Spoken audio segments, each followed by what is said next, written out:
Welcome to my channel. I am Thomasin PA 2066. Today is 8th of May 2023. I like to do something which is futuristic prediction. So I would call this as future possibilities of estate agency practice in the local setting. I will refer to some of the overseas scenario and then share with you what are the possible way that estate agency practice can evolve into the future. Let me begin. Hi, welcome to my channel. Video taking 151 estate agency practice service or product future possibilities of EAP estate agency practice. I am Thomasin PA 2066. Today is 8th of May 2023. So this video taking is one-off. I try not to do re-tag too many times, or the fact that I think this type of way of presentation would be more natural rather than trying to, do an acting or orchestra it as for the purpose. It doesn't serve the actual visitor to my website who wants to see a spontaneous sharing. So this means that there will be video taking that is some choice of languages or words or a bit of protracted way of presentation. Hope you all understand. So let me start this topic on what are the future possibilities of estate agency practice that I see in the changes in the recent years. Let me begin. So let's look at taxi drivers. So I think this everybody has taken taxi before, so you can understand what I am trying to show you, to share with you the possibilities of a profession. Look at the taxi call center. The taxi call center in the earlier years, actually with the walkie-talkies, the taxi men who bring you around actually talk to a walkie-talkie saying that they are going to take the job or not. And later on with the pager system, in fact, they also need to call the call center, and let the lady, usually is a lady who say that, okay, taxi number so and so, or number certain number is going to take up the job to pick up the passenger. So this eventually replaced by handphones. Now you don't see a taxi man with the walkie-talkie or a pager trying to, answer the job, because they are individually carrying their handphone. Their customers, their prospect can call them directly from the number, the telephone number. You will see that the taxi will carry the handphone number actually printed or so-called spray pen onto the taxi, rear taxi, or the side of the taxi. In the earlier days, there is a call center number, or usually a local land number, local line, we call landline. So now you can see most taxis, even their phone numbers, it will be the handphone number. So this thing over time is taken over by e-hailing. If you see e-hailing now, it's all by apps. So of course some of the taxi drivers are also e-hailing drivers. So at the end, the old days of taxi using call center is no more now. So you can see the evolution, and I want to use this evolution to begin the topic on what would you think of the same would happen to estate agency practice. So now we all know word of mouth is still around. We still use word of mouth, people talking to each other and trying to spread the news. But this is soon become hearsay. People won't take it seriously anymore. The real estate billboards and all these flyers, billboard banners. So this is billboards. In fact, still a lot of people are using it. You have the MLS, multiple listing service, which is in the US. In Malaysia, they try to start this MLS, but doesn't seem to work because we are already one step into history for the MLS system. We are now on the platform system now. So on the platform system, you have all kinds of platforms. I'm not talking about just iProperty. You have different types of platforms talking about different products, So this is the interest area I'm in. I'm passionate about building platform. So we want to see whether this evolution of the estate agency practice over time in one glance. So you can see my summary here. Word of mouth, billboard, print material, telephone calling. After that, the MLS system, then the internet listing, and all now is real estate platforms. So real estate platforms, maybe third-party platform, maybe platform that is organized by the big firms themselves. So you have firms of IT coming together with the big mega estate firms, real estate firms. They establish their own platforms. So this is with the thinking that the third-party platforms would be costly, and they work on their own platforms instead of the use of a third-party platform. Okay, so what are the possibilities? A lot of possibilities probably. So we seeing the people are doing different things with the new social media, with the Facebook ad, all this LinkedIn, and also Instagram, TikTok, all these types of promotion on their own. So it can be a divergence using different platform as a divergent. It can be also a convergent, whereby a mega platform can come up and later on change the platform or change the playing field of the real estate players. So what I want to come out is to discuss the issue of the business aspect, not the legal aspect of estate agency practice. So legal aspect of agency practice, you can see section 22B, subsection 1A of the Act, the Valuer, Appraiser, Estate Agent and Property Managers Act. I'm not talking about that. I'm talking about how do you see from the non-legal part of it. So is estate agency practice a service, or is it a feature of estate agency service, or is it a product that you are looking at, or is it a firm or company?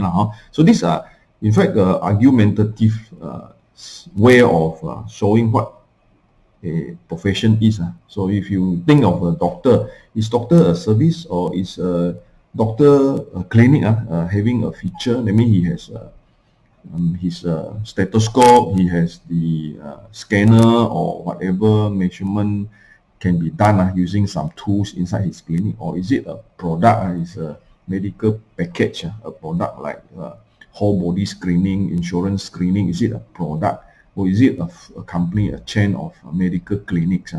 Like a lot of time you go to panel clinics, so it becomes a company, a business entity. So it's like estate agency can be in a different view by different level of necessities. So let us use the example of service. So most accepted way of looking at estate agency practice is that it is a service. It's like a doctor, a hairdresser, a cook, a plumber, a programmer. So it in fact means that the estate agent offer his service to handle your property, to look for a buyer or to look for a tenant. And then if you are sourcing for property, that means he helps you to source for your correct property for your needs. So this means that it is a service. It's not about the property, it's about his engagement, his ability to solve a certain issue or problem that is faced by the client. So you engage a doctor to diagnose a disease, you engage a hairdresser to do up your hair, you get a cook to cook for you, you get a plumber to solve the leaking problem, or is a clog problem, or you get a programmer to program your certain software for your needs in your business. So this is about service, if you view estate agency as a service. So if you view estate agency as a feature, it means that what we do, we are giving the tools to advertise for you as a advertising so-called agency to advertise for your property to get the prospect to come forward, and then we look at it as we are doing a negotiation job, a persuasion job, a feature of how an estate agent is to behave, do a busybody follow-up, a lot of time happens when you want to close a deal and you follow up with your client and saying that, hey, how you feel, how boss, how you feel, madam, about this property. Then you want to ask for opinion and ask for close, how to make a decision, to try and get a decision. So it's a decision seeker, So if you look at estate agency practice, a lot of time these are the few feature of a estate agent. Of course, doing advertising is the major one online now. Then if you look at estate agency as a product, then it becomes like you are looking at whether it solves the needs, like it's selling a product, it's get a lot of listing, it's a hot deal, a product which is a good price at a good area, below market value. They always use this below market value or below bank value. So all these are like you're looking at it as a rebate, a good deal, a bonus, a discount. It becomes a product. So estate agents carries themselves a lot of time in these types of speech or a picture of their sales pitch. So this sales pitch becomes a product of expectation by their client that they are getting good deals for you. So this is how I interpret how the estate agency practice become a product.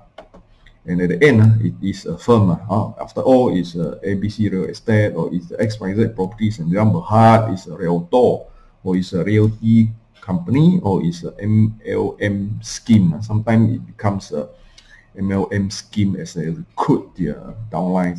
So a lot of time, well, the situation is the real estate person who said that he is king of certain place, he is really heavily sought after. So this interpretation of EAP as a team of people, as a company, as a firm. So we know all this interpretation of how real estate agents are being viewed, their work in the major sector of the community, how the community see real estate agents. Now, what is it actually is in scenario, a mindset thing. If you think of estate agent as a product, then you would be expecting that he will come and deliver you a good rebate or deliver you a good cash bonus. So if you think of him like a service, then you would think that he is an advertiser. Of course, if you think of him as a firm, then you will think of it as to safeguard your rights as client's account, safeguard your right as a buyer, so your money is put in the client's account, and it safeguard you as to represent you, or in the case to negotiate for you. And of course, if it is a feature, then a lot of time it sees that you are looking at advertisement. A real estate agent is able to advertise for you with all angles, all corners covered. So these are, in the sense, a mindset thing among the public and the person who interpret who is a real estate agent. So there are three new trends I see that are likely to change in the real estate market in the near future. So these are, of course, borrowed from the UK, the online estate agent UK. So if you read here, online estate agent charges a fixed fee for estate agents since 2004. So quite a long time ago, almost 20 years ago, charge a low fixed fee to sell a home with no percentage on sale. So what it means here is that in estate agent gets his engagement of a job, he just need certain fixed amount of money. Maybe like, I do your house for you for promotion, I only charge you 500 ringgit, and it doesn't depend on the final sale of the house.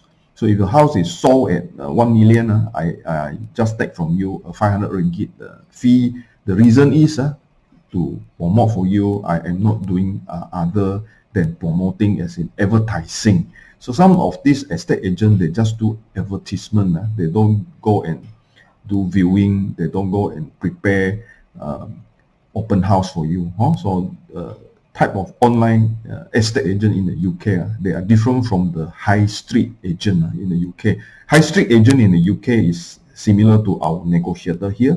They do all the advertisement, they engage with their clients, and then open house, and they do viewing, they actually accompany, follow up, and all those things. So in the UK, the online estate agent, they are doing for much lesser fee, but then they are doing a specific area on advertising. So they are doing this virtual tours. They do more of gathering the information, the data, and put it on the internet.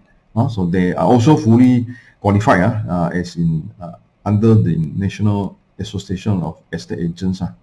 So this I will show you later what is NAEA now. But the general issue of discussion here is that this role of an online estate agent is in fact more of an advertiser. So unlimited image on online marketing, doing all the promotion on the newspaper advertising. Now newspaper is also online. This all online now. Communication by phone call. They don't usually meet face to face, and they can arrange the potential prospect to go to do viewing by telling the owner so and so is coming to your place and what time, and then liaise with them to actually help the owners to facilitate for viewing now. And you can see here, successful negotiated. They also do negotiation a bit, however, on the phone. And we have the figure here, almost £20 million saved for clients compared to local agent now. The local agent here means the high street agent, which is at 1.5% fee. They are using also bespoke software and doing coordination with other teams. So some of the places they have people on the ground, they can do online as well as physical viewing. So these are so-called adjacent or ancillary services, but their main service as an online estate agent in the UK is actually all online, no physical meet-up. So how do they keep fees so low? They keep fee low by actually doing just online. So less cost on traveling, less cost on doing all kinds of billboards, which are heavy investment. So this also is the trend forward. So we are seeing in Malaysia also those online marketing systems, and using your own system, you can save costs. Of course, paying to third-party platforms and also is getting more expensive. So there will be, companies that come up with their own system. So do online estate agents conduct viewing if I'm not local to my property. Viewing can be arranged. Here it says that viewing can be arranged, of course, with their local teams. And there are advantages hereby. They say fast, efficient, professional service, set of art, photography, low fees, update your property details online, provide additional images, keep a track of viewing, feedback, and the progress of your sales in your own online account. So they actually more like a online platform that an owner or a landlord can log in and actually manage on their own. So they charge a lower fee because they cater to more broad user base, and as well as they don't spend a lot on other traveling or in case of conventional style of marketing. So this is the National Association of Estate Agents in the UK. So this is called NAEA. They are the professional body regulating, but they are mainly in the UK under the Chancellors, this brand, Chancellors.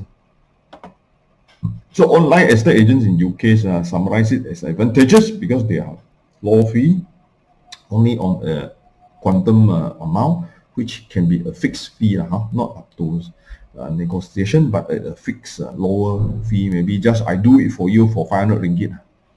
Then the rest is online, 24/7 digital support, no pestering of people, no physical meeting up, no soliciting, no strings attached. If you later on say you do not want to have this engagement with this firm, then the firm would just online just consider terminate the appointment and end up you just move on with your way. It's not like some firms they have certain requirements. If you terminate, but I have already engaged, I've been engaged for the last 3 months, then the subsequent and closure of a deal within the next 30 days or within the next 60 days or 90 days, I still have a right to claim. So this is in US. If you have an engagement, exclusive engagement with an agency firm, then even though the agency firm has been terminated for the engagement, as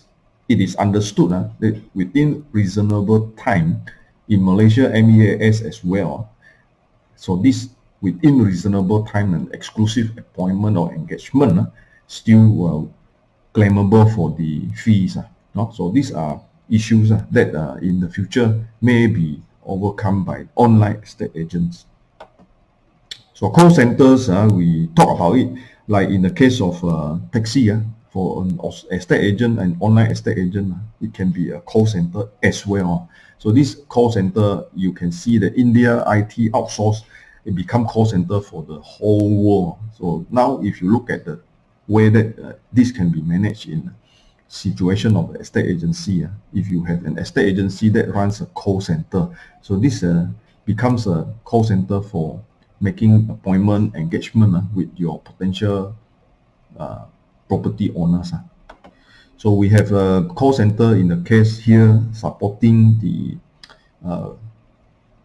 agency in the sense 24/7, specialized in giving quick answers, problem solving, maybe just consultational with clients who has problem with their property, or voice over internet, like in the case of even AI talking in the AI scenario by the internet, human to human.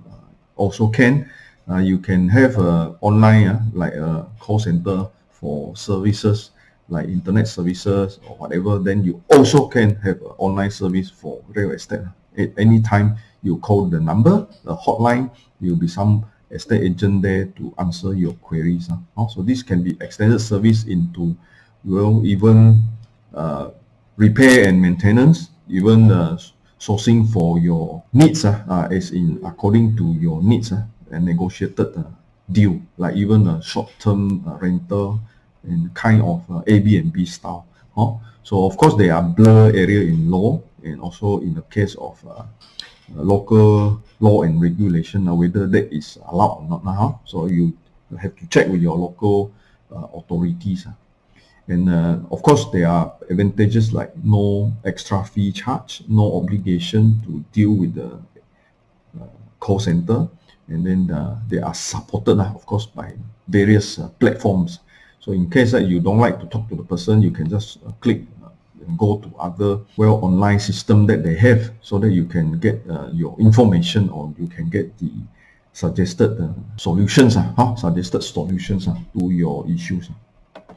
So we want to talk about all this in the name of a planner. So in the case that you look at estate agency practice, estate agents become a planner. So we use the example of event planner, wedding planner, funeral planner, financial planner, film planner, holiday planner. So these are example of how planners actually they are multi-talented people. They actually know across various of field, just that they are not maybe in person one size fits all. So they actually plan for you, but they may only do part of the job. So in case of an event planner, he may be good in MC work. He can plan for you, become an MC, but for the food and beverages, he would have to source it out to a food and beverages vendor. So this example, wedding planner can be someone who can plan for you, but then the where to design the place, or to plan for the music or musical events inside the wedding, they to also contract out to somebody else. So if you look at the word planner for the real estate market, so would you be one day a real estate planner? So in this case, this will be a professional to developers likely, so extended service. So you can be engaged by a developer or a group of agency just to do all this, whereby you supply your people, you supply your workforce for the organizing of the events like open day, open house or roadshow, and then you have your fleet of entertainers who can actually give entertainment during the open days or roadshow to attract crowd. And you also have data center. Maybe you are IT rich company, you can provide IT support to all these developer or the agencies so that they get things done, and at the same time you are tailor-made to the individual needs and privacy. So you can be also a consultant, a think tank for the developer, managing different geographical area. So these are potential area of real estate specializing into planning their events. So my conclusion for this video recording is to highlight that non-legal aspect of the estate agency practice, look at the business aspect of it. There will be evolution. Try and maybe summarize this way in the conclusion. Non-legal aspect like business aspect of the estate agency practice. So look at the evolution of estate agents from the old days. We looking into future, you'll be IT into service or feature or product or company. So this means that depending on the needs of the public, you portray yourself into a different aspect. You give better service by incorporating some IT tools, or you can have a better feature, your feature of service or your product, better deals, and then your firm, your company, better protection for the buyer or the tenant. So these are potential use of IT into all these areas. So the future potential is big, and then it's also a moving goalpost. So it's like you have a target that is moving and advancing into the future, and how are you going to cope with this competition? As we speak, we know that estate agency practice is now PropTech. They call it PropTech, property and technology together. So all these are going to change within the next few years, and we are already in the midst of AI with the ChatGPT. So now all this ChatGPT technology into use, big data is going to also cloud our view of what is going to happen for estate agency practice into the future. So these are my platforms. I do e-learning for estate agents exam. I also have some platforms that I try to cover for certain specialty, like in comparative index with the price comparison, as in contracttoyou.com, and I have the business model of findhui.info for geo-linking businesses together. I have collected some 200 over videos and my writing in the Just Startup Property under My Real Property Online website. Thank you so much for coming to my channel. I'm Thomas CP2066. This is my mobile number. I have the URL of the website display here. Do visit them if you require further readings or further information about real estate. Findhui info has got a video page which collects all my videos on Findhui series. Thank you so much.